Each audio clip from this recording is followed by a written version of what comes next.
Hello යාළුවනේ. ඉතින් අද අපි ගහන්න යන්නේ නින්ජා රෂි 2 එකේ 61 වෙනි ලෙවල් එක.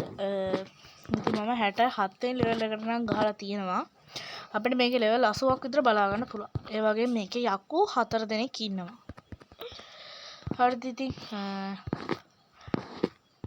හරි. ඉතින් මම පළවෙනි යකා දෙවෙනි යකා තුන්වෙනි යකා ඔයාලට ගහලා පෙන්නුවා. ඉතින් හතරවෙනි යකා ගාවට මං ගියාට පස්සේ ඒක ගහලා පෙන්නන්න. ඉතින් අපි දැන් බලමු 61 වෙනි ලෙවල් එක මොන වගේද කියලා. දැන් ඉතින් පයින්ඩයි තියෙන්නේ. ඔන්න ඉතින් දැන් අපි පැනගෙන යනවා. ඉතින් මෙන්න මේ විදිහට රතු පාට වෙලා භූතයෝ හිටියේ නැහැ මේකේ කලින් ලෙවල් වල. ඉතින් දැන් අන්තිම ටිකට ළඟ හින්දා තමයි මේ විදිහට රතු පාට වෙලා භූතයෝ ඉන්නේ. හරි. දැන් ඉතින් අපි මෙයාවත් මරන්නයි යන්නේ. ඔය ඉන්න හැම එකම මරන්න ඕනේ. අපිට කරදර කරන 70 පුරුත්ස විතරක් මරලා මේ විදිහට හිමින් සීරුවේ මාරු වෙලා යන්න. ඒතර පව් සිද්ධ වෙන්නේ නැහැ. අම්බෝ. තුවක්කු කාරය නේද? අරින්ඩ ඔයාගේ ලස්සන දොර. හරි ඉතින්. දැන් ඉතින් අතන්න පැන ගන්නයි තියෙන්නේ.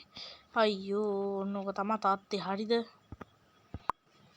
හරි ඔන්න දැන් ඉතින් අපි මෙතනට පැමිණියා. අපි දැන් බලමු.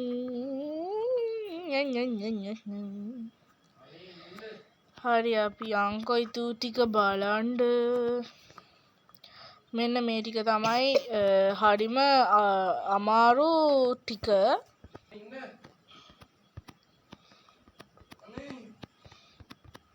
හරි යාළුවනේ අපි දැන් කොහොම හරි එතනට පැනගත්තා. හරි යාළුවනේ. දැන් මෙතනට මේ විදිහට පැන ගන්න තියෙන්නේ. හරිද? හරි ඉතින් දැන් අපි මෙතනින් පැනලා යනවා. හරිද? මේ විදිහට යන ගමනුයි ඉන්නේ. දැන් ඉතින් අපි හාවෙක් වගේ පැන යනවා. මේ විදිහට ගස්වල අතු වලට දැන් පයින්ඩයි තියෙන්නේ ගාන්ට පැන්නේ නැත්තම් බීම. හරිනේ. කියලා කටගත්තේ නැහැ. හරි අපි ආපහු පයිමු. මේ විදිහට මේ ඉතින් අන්තිම ටික හින්දායි මම ඔයාලට මේ විදිහට ගේන්න හිතුවේ. අම්බෝ මුන්නම් හෙනම වාතයක් මේ බාන කරකෝ එනවා. ඉන්න තැනුත් අමතක වෙනවා එතකොට. උන්ව මර ඉන්න ඕනේ නැහැ. අපේ පාඩුවේ අපි යමු. ඒක තමයි වඩාත්ම ඇඟට ගුණ. ආක ඉන්න කහල ගොඩවල් කරන්න ගිහිල්ලා අපිට මැරෙන්න වෙන්නේ නැත්තම්. ඔයාලට තේින්නාද? හරි මෙන්න මේ විදිහට ඒ බල්බ් එකත් පත්තු කරලා බල්බ් ගන්න මේක කණුවක්. අපේ දවස් ටික ඉවරයි යාළුවනේ. එහෙනම් ඉතින් ඔන්න ඔය විදිහට තමයි මේක ගහන්න තියෙන්නේ. එහෙනම් ඉතින් මම 62 වෙනි ලෙවල් එකත් අරගෙන එන්නම්. එහෙනම් ඉතින් එතකන් ඔයාලා හැමෝම සතුටින් පරිස්සමින් ඉන්න.